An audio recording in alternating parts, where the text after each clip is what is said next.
Traffic చలాన్లు పడితే వెంటనే అకౌంట్లో కట్ కావాలి.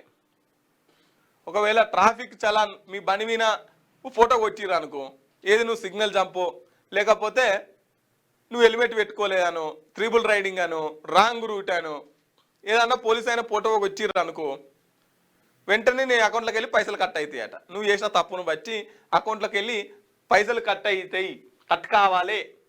ట్రాఫిక్ రూల్స్ పాటించని వారి పట్ల కఠినంగా వ్యవహరించాలని సీఎం రేవంత్ రెడ్డి ఆదేశించారు.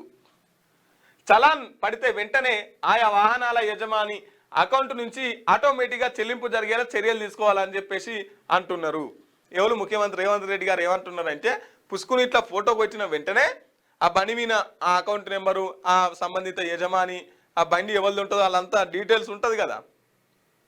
ఎందుకంటే వీళ్ళను ఆపి ఆపి ఆపి పోలీసు వాళ్ళకి ఇదే పని అయిపోయింది. ఇక ఈడ కనబడతాడు అప్పుడు నెంబర్ చూసుకున్నాడు, ఇలా కొట్టుడు, ఇంత చలాన్ ఉంది కట్టు అని చెప్పుడు, లేదంటే రిసిప్ట్ ఇచ్చుడు, ఆడ కడతా కడతా లేకపోతే లేదు.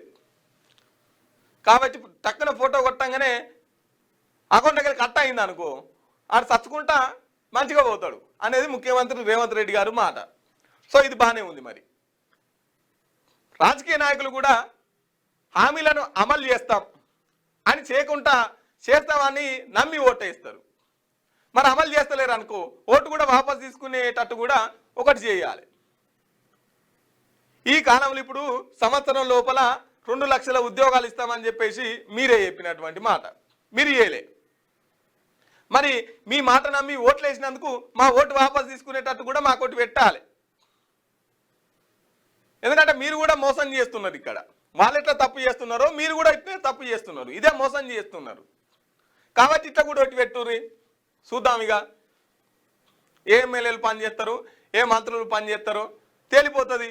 అప్పుడు వాళ్ళకు కూడా భయం ఉంటుంది, వాపో వీళ్ళు పుసుకున్న ఓటు వాపసు తీసుకుంటే మా పదవి పోతుందిరా అని చెప్పేసి భయంతోనన్నా పని చేస్తారు. ఇట్లా కూడా ఒకటి పెట్టుర్రి, ఓటు వెనక్కి తీసుకునేటట్టు. వాళ్ళు పని చేయకపోతే ఓట్లు వాళ్ళకెళ్ళి తొలగిపోతుండాలి. ఇచ్చిన డేట్ అయిపోయిందంటే ఓట్లు పోవాలి వాళ్ళకెళ్ళి. అప్పుడు ఆయన పదవి దిగిపోతారు, శ్రేష్ఠ ఎక్కిస్తారు. ఇట్లా కూడా ఒకటి పెట్టుర్రి. అన్ని ప్రజలకైనా మీకేముండొద్దా రూల్స్? మీరు ఎప్పుడే కానీ పాటించరు.